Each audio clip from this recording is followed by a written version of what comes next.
Welcome on in to the fastest 30 minutes in sports. It's your boy G Bush. We got a great show planned for you today.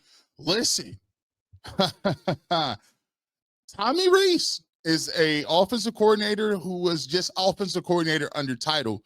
He is going to get his shot right now, and I'm excited to see what he can do. Browns, Kevin Stefanski turns over play calling to Tommy Rees, and I'm excited to see what that brings. And we'll talk about what that means for the quarterbacks. We'll talk about what that means in terms of what they can do offensively and can they get this offense moving. We'll also go over what to expect from Tommy Rees, some of the stuff that he went through and coached in Alabama as well as in Notre Dame. He did a nice job there. Can we expect to see some difference in some of the wrinkles and the schemes that they're going to run? We'll talk about that as well. And then we'll get to the main point. Yeah, the main point. Hey, Stefanski's giving up the play calling. This is 2 years in a row. Is it the same thing as when he did it last year?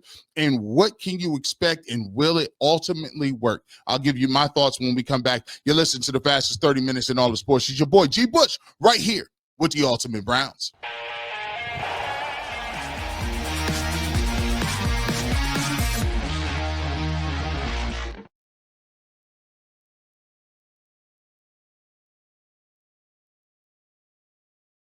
Come on in. Welcome into the Ultimate Browns. First and foremost, hit the like button, hit that subscribe button. We got a lot to talk about. And the major news that broke yesterday while we were on UCSS at the end, we kind of talked about it on the show today, is Tommy Rees is now the new play caller for the Cleveland Browns. This broke yesterday, and the world is the Cleveland Browns universe is reacting to it, and we'll react to it right here on Ultimate Browns as well. This is from BrownNation.com.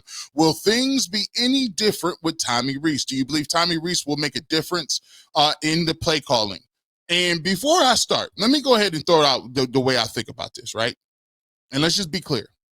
I do think that Kevin Stefanski has seen enough time, energy, and effort put into his playbook that it wasn't working.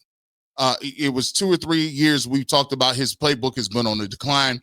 I do all 22 reviews. Me and Tyvis break those things down, and you can see some of the things that were lacking in this offense in terms of the throwing downfield, some of the concepts, some of the things, the running schemes, a lot of different things that were happening with this offense that led to the Browns not being able to move the ball and score over 20 points. And so I came out on record and I said, listen, if Kevin Stefanski wants to continue to call plays, eventually that's going to get him fired. And I think that this thing was moved in a direction where he kind of said and felt the same way. I always talked about people when you're not willing to pivot, when you're not willing to sense what's going on in front of you and not willing to look and say, listen, let me help myself out. One of the main problems I've always had with Kevin Stefanski is he's never seemed to be a guy that helps himself out and always did things the hard way. Before, they come down and strip you of your play duties, why not look for an opportunity that you can pivot and say, do I need to be forced to give it away, or can I just read the tea leaves and understand that my offense is not that good and let's go ahead and give it to somebody else? And either or, the offense is moved. Do I believe that Kevin Stefanski did it himself? I don't know. Do I believe that, maybe the front office kind of gave him some hints or flat out said, hey, we think Tommy needs to get an opportunity? I don't know about that either. But guess what? I'm here to tell you, I don't care either way. I don't care either way. All I care about is that it got done and they moved on from Kevin Stefanski calling the plays. And this brings me to my point about whether or not will it work or not. It all depends on if Kevin Stefanski has truly stepped back, given some control, and let Tommy Rees stand on his own too. Kevin Stefanski, to me, his offense was the Kubiak stuff in 2020, 2021. It was still borderline kind of out of date back then.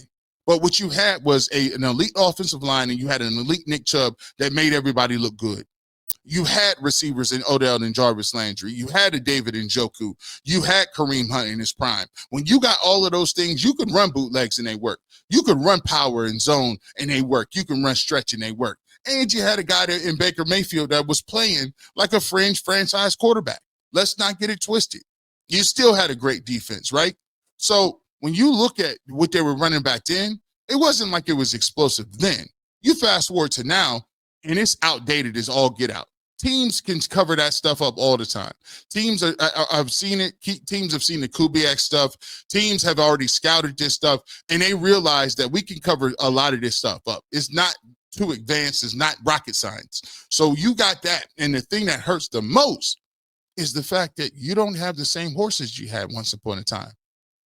You ain't got no Odells and Jarvises out here. You got Cedric Tillman and Jerry Jeudy. And Tillman ain't even back yet. Jamari Thrashes of the world. Quinshon Judkins, I like him a lot as a running back, but the offensive line is 5, 6, 7 years older now. So you see the deficiencies in real time. And the thing that I will talk about later on into this program is the fact that, Kevin Stefanski now, if he does not call in plays, he can divert his attention and go do some other things, right? But if I'm asking a question, I think it works because you have a new, fresh set of eyes. Yeah, people can say, well, it's Kevin Stefanski's playbook. From what Mary Kay tells me, I asked her today on UCSS, she said, listen, Tommy Rees is going to have his own mindset.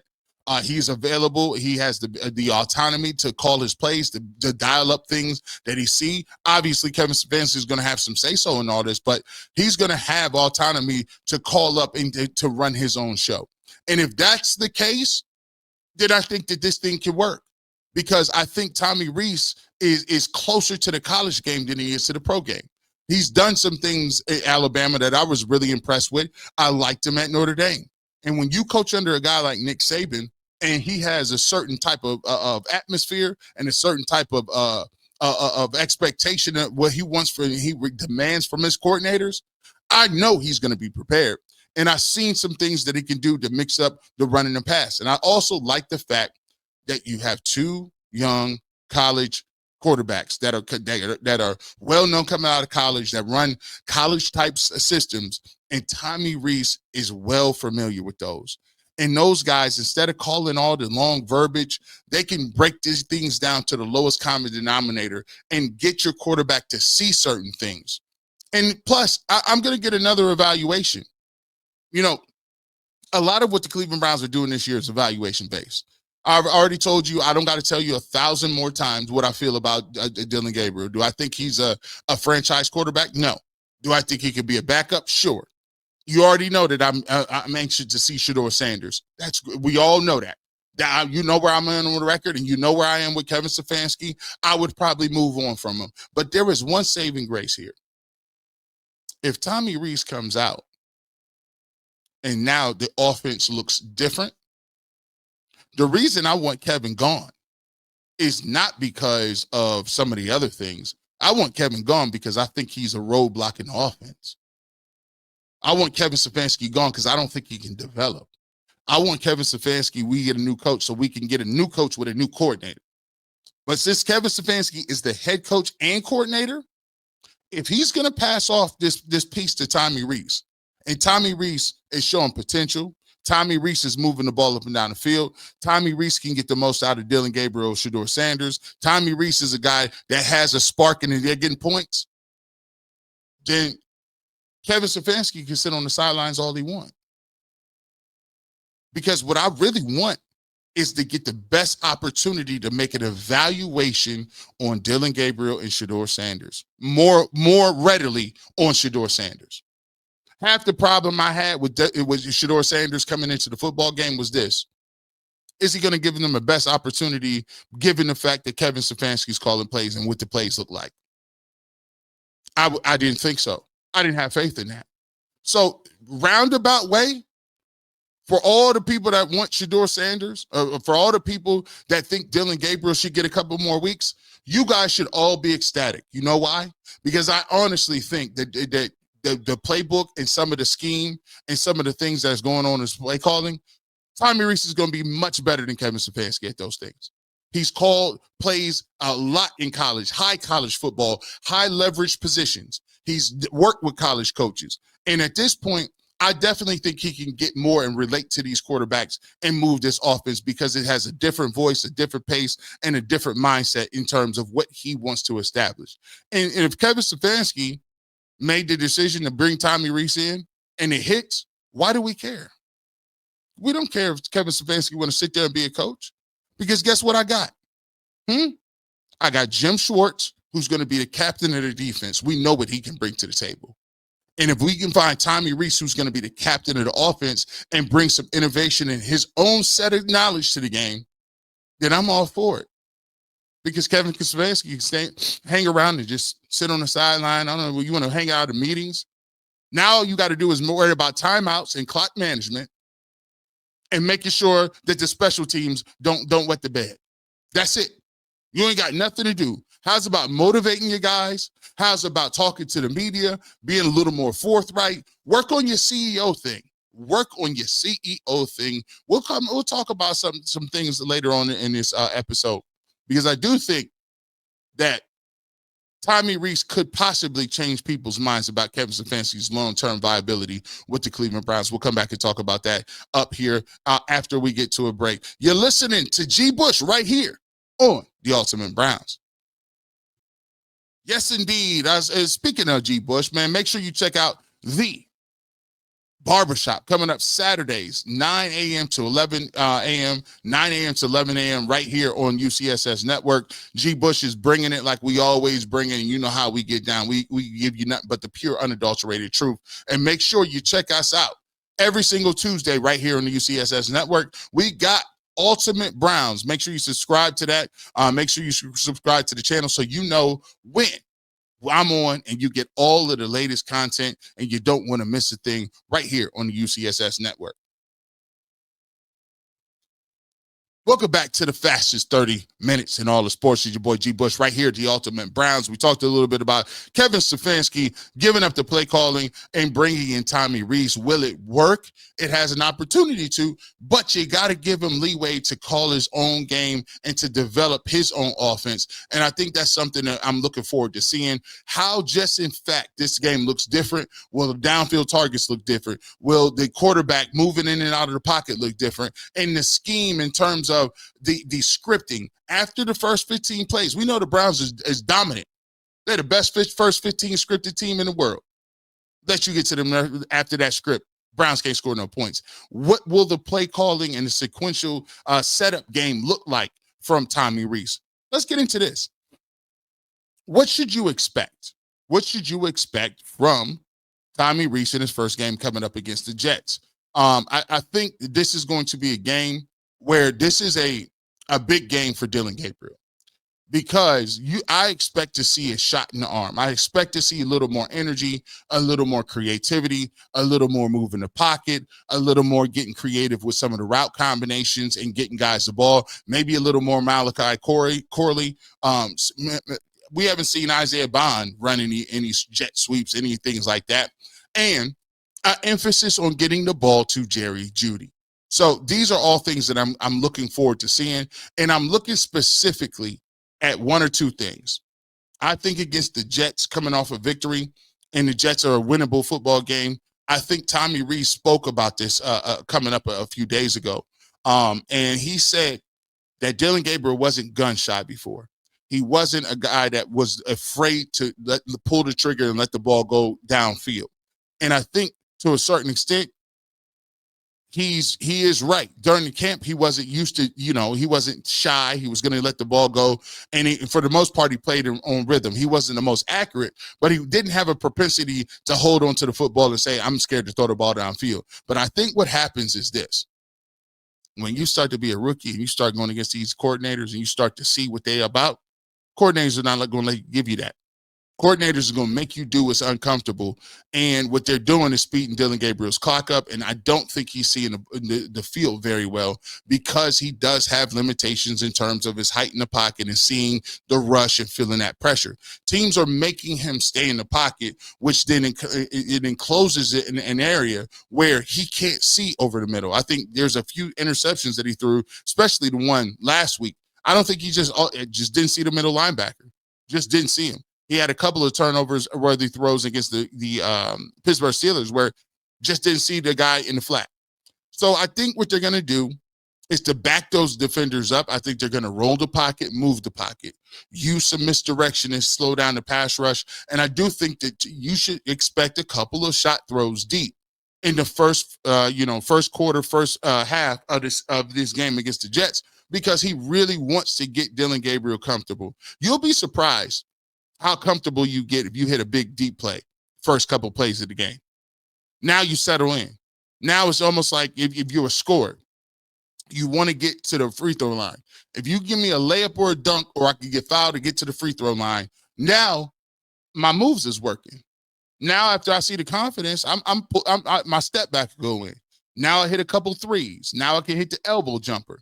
Like now I'm into the rhythm of the offense. And I think sometimes when you have this stigma that you won't throw the ball, it almost compounds on itself, because now teams start to sense that. And so what they do is they sit on all the underneath stuff. They condense your field.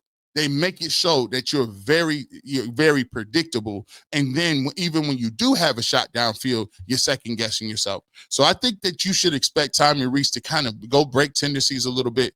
But at the end of the day, what this tells me is they've already moved their mindset. The first thing that Kevin Stefanski did was he said, listen, I want to give Dillon Gabriel the longest runway I can to be successful, because that's my handpicked dude. And we've already talked about it on this channel. If you move to Shedeur Sanders in a couple of weeks, or you move to him now, there's no going back, because it's just the nature of the beast and who's behind you. People already know, and now I think the people are convinced now because they're seeing Dillon play. But people have never really considered Dillon to be a more physically gifted, a better prospect than Shedeur Sanders. So if you take him out of the football game now, you're going to have some things to deal with if Shedeur plays well, because you can't go back. I think there's two things that are working in their favor, though, is the fact that Shedeur is banged up a little bit with a back injury, didn't practice yesterday, according to Mary Kay. That's going to keep him on the field, on the sidelines, a little bit longer. But what you really want to do is you really want to find out is if he's coming out here and he's not looking crisp, and now you have 2 weeks of preparation. You have 2 weeks that he came out there. Now, there was a bye week. They did change coordinators, but that's the first thing they're going to do. If they change the play callers, guess what? That's the first straw before they move to another change. The next change is obviously the quarterback. I don't think it would happen in the first week that they're doing it, unless he plays horribly. If he plays horrible against the Jets and they get blown out, anything's on the table. But I would think that they would give him this week and next week. I'm just being honest with the way the tea leaves I'm looking at it. Could they bring in Shedeur Sanders at the end of the game to get his feet wet? Sure. I think we're in that territory now. I think that if he plays poorly, and the Jets game is a game where he plays poorly, I could see them saying, let me bring Shedeur Sanders in and get him a couple reps, right? But then I could see Dillon's going to be the starter for the next week. He doesn't do anything after that. It's just Shedeur Sanders show. But I do expect Tommy Rees to have a flair and a different philosophy when it comes to the play calling and what he's expecting from his quarterbacks. And I think it's a good look, because I think he's more relatable. I do think that they'll get a little shot in the arm. The question is, how well can the supporting cast really play in order to give Dillon Gabriel a look to see whether or not they're even ready to move on to the Shedeur Sanders. I'm expecting this to be a really, really interesting game. And I think it's going to be an interesting game based on the fact that I got something to watch. I literally have something to watch for now. Before, it's like, okay, I'm done. I'm over Kevin Stefanski. If you're not going to make the coaching move, I'm over the plays. At least give us something as fans that'll give us something different that we can look for, that we can run to, that we can actually evaluate, rather than talking about quarterbacks in the next year draft, because this year is already a wash. So I think that's the interesting thing to see. Let me know in the comment section, what do you think? Do you think the offense will be different? Do you think Dillon Gabriel will be more comfortable? And more importantly, did the Browns score over 20 points this week and get a win? Let me know in the comment section, and we'll get to you as we always appreciate those comments with us. When we get back, how moving and changing coordinators can possibly change your mindset on Kevin Stefanski. I don't know. Maybe I'm already moving it myself. What are your thoughts? We'll come back and get to it. You're listening to G. Bush right here on the Ultimate Browns. Every night delivers highlight-worthy performances, major momentum shifts, and can't-miss moments. Whether it's a game-winning shot or a breakout player, there's never been a better time to get in on the action. FanDuel makes it easy to stay in the game before tip-off and live with player props, performance trends, same-game parlays. Fans have more ways than ever to play smart and win big. Which players are showing up in the biggest moments, and how could tracking their trends help you build your next big bet? What would it look like to combine live prop bets mid-game based on how action unfolds? How could a $200 bonus in bonus bets add to the excitement if your first $5 bet hits? New to FanDuel? It's a perfect time to sign up. Head to FanDuel.com/UCSS and place your first $5 bet. If it wins, you'll get $200 in bonus bets. Make every moment more with FanDuel, official sports betting partner of the NBA. Welcome back to the fastest 30 minutes in all of sports. It's your boy G. Bush right here with the Ultimate Browns. Browns taking on the New York Jets coming up on the road. The big news is the Cleveland Browns have switched play callers. Kevin Stefanski has given up the play call duty to Tommy Rees. Tommy Rees has had an extensive experience calling plays in college at Notre Dame, which is on a monitor. Tommy Rees also played football quarterback at Notre Dame, and he also, his last stint was at the University of Alabama under Nick Saban. So Tommy Rees has experience calling plays at multiple big-name colleges, and he's going to get that opportunity to put his stamp on the game coming up in this game against the Jets. The question is, how does this change your mindset with Kevin Stefanski? He gave up play calling, and if Tommy Rees is successful, is that an indictment on Kevin Stefanski for not doing it sooner? Or do you give him credit because at least he pivoted to it and realized that it wasn't working, and he switched roles, and it shows he's adaptive? Well, listen, John Greco, who is a former Cleveland Brown, has something to say. He was on 92.3 The Fan the other day, and former guard John Greco said, when asked about changing play callers and how that type of midseason move is perceived in the locker room, he said, in his opinion, it's desperation. When you're in that room, the obvious is becoming a reality. You have a heightened sense of awareness that is the next attempt before people start getting fired. Greco started 66 games for the Browns from 2011 to 2016. So he's no newcomer to Cleveland Browns late season news. He was played on some of those terrible teams back then. And listen, the Cleveland Browns are 2-6 right now. But I wanted to dive deep into this conversation to figure out whether or not I kind of believe that. Because you know how I feel about it. I told you I would move on from Kevin Stefanski, but the problem is now, as I look at it, you're going to have some things that people are going to have an opportunity to see in real time. And one of those is, how did the Cleveland Browns offense look? There's one train of thought that says, well, he should have been gave over this offense weeks ago. And this is the second year he's done this. Last year was Ken Dorsey, who got fired. Alex Van Pelt couldn't call his own plays. He had to fire him. And now we're to the point in the season where you're 2-6. Quarterbacks don't look good. Joe Flacco's throwing for 400 or 500 yards every single game. It's just another indictment into people's point of why it is that people don't believe you're the right man for the job. And I can understand that to a certain extent, because I'm a person who kind of feels like, man, I'm over the voice. I'm tired of the same old stale stuff. I think we need a new direction. But let me give you this, because I was sitting there thinking and digesting this. One of the things that I did not have a good feeling about is him coaching young quarterbacks. And because I saw what Joe Flacco looked like, I saw what Deshaun Watson looked like, I saw what DTR looked like, I just don't think that he is in touch with the way you have to teach the game at the quarterback position. And the alarming thing was everything was short, dink, and dunk. Everything was, don't turn the ball over, don't do this, don't do that, don't do this.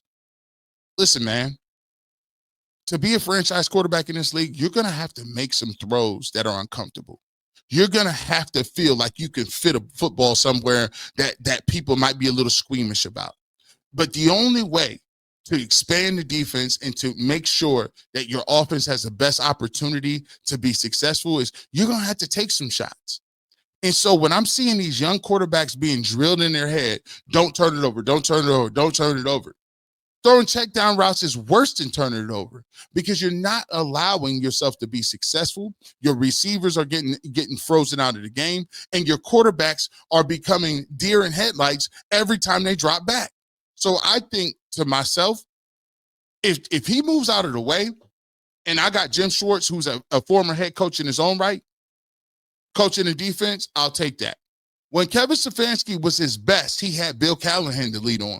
And he was the run game coordinator. He had him to call up and draw up different plays. He had other people around you that really knew what they were doing, knew what their specialty was, and all he had to do is what he was doing, which was calling and dialing up some of the offensive plays in through the air.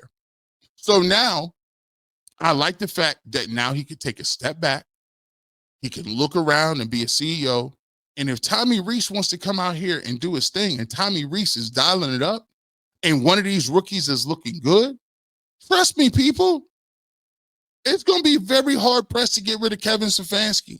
Somebody asked me in a super chat today, if Shedeur Sanders wins his last 5 football games, do you think they'll draft a quarterback? I said under no circumstances would they draft a quarterback. Do you know who they played the last 5 games? They got the Ravens in them last 5. They got the Bills in that last 5. They got the Bengals on the road and the Steelers. If they win their last 5 games and Shedeur Sanders is balling, they will do a victory lap and tell you everybody they got a lottery ticket. But it goes the same way for the coach. If they win the last 5 and it looks like Shedeur Sanders is balling or Dylan Gabriel's balling and Tommy Rees is dialing it up and they're winning football games, you think they're about to get rid of Kevin Stefanski? No. See, I think people misconstrue this a lot. Right now, Kevin Stefanski, in my opinion, is on the hot seat because guess what? He ain't winning no games. Offense looks garbage, and they regressed. So I'm only telling you what I'm seeing today. I'm only telling you what I'm seeing on the football field. And the work that they're putting on that football field is not winning work. So what do I have to tell you? Not going to get it done. Give me somebody new. But guess what happens on the other end of the spectrum? I've always told you, I've only been married to what happens on the field. I may not think Kevin Stefanski is the greatest coach in the world, but guess what? If they moved it to and it's a big if because they still devoid of talent, and I ain't seen them do it yet. But if they look good, just playing hypothetical, if they balling, then of course Kevin Stefanski is going to get some credit for that. Why wouldn't he? That's just how it works. If Shedeur Sanders balls out, there's going to be he's going to get credit because overall his job is to be the final decision maker of who goes on the football field. Now, if they force his hand and he looks like he does not want to be into the mix anymore because they forced him to play Shedeur Sanders, that's a different story. Because then there's friction between the front office and maybe they want to go their own separate ways because they philosophically don't feel that they're confident that Shedeur Sanders is their guy, specifically if the head coach thinks that. But also, if Tommy Rees gets the most out of him, by all means necessary. I don't care who else is on the sideline. Shedeur Sanders or Dylan Gabriel, the guy who's going to dictate the most, but their success is going to be, is not Kevin Stefanski. It's the offensive coordinator because that's who you hand-to-hand work with the most. So for me, can this move change my mind on Kevin Stefanski? Sure. Because if you're a CEO coach, the only thing I'm going to judge you on is your overall wins and losses, right? But now that you out the way, and I don't feel like now I can worry about coordinators and position coach actually doing their job, actually developing, actually figuring it out, then I'm cool with it. I want to see what the dividends pay. But I will say this, though. Don't think you're getting a free pass. If they turn over the playbook and it looks like it's the same playbook, but he's just calling plays, I'm smart enough to figure that out. We will still be on you about that.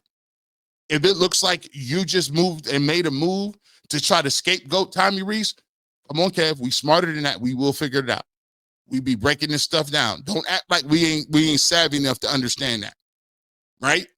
And if the overall product don't improve and it looks like guys quit on you and guys don't respect you as a head coach, I don't care what the Tommy Rees do. We still gonna say, nah, you got to go because guys look like they didn't check out on you. So don't get it twisted. This is not saving your job in itself. You still got to have some results, and they better look like the team is still buying into what you selling. But overall, we're naive to think that Tommy Rees could not be a guy that potentially saves Kevin Stefanski's job. Because guess what? If Kevin Stefanski is going to make a switch and Shedeur Sanders plays and Dylan Gabriel's playing well, and then Tommy Rees is cooking it up with the play calling, you'd be a fool to think that they're not going to keep him. Because at that point, they're going to say, it don't matter how he came by to fix, he got it fixed. And you know what? I can't be mad at that if I'm a results-based type dude. And with that being said, this has been your episode of Ultimate Browns. Rain, sleet, snow, you never know what G-Bush might pull up. But if you want the fresh cut on sports, I keep the Clippers with me. And I'm always going to get you that lineup. With that being said, have a great rest of your evening. And as always, no matter how much I say about them, it's always, you know what it is. Go Browns.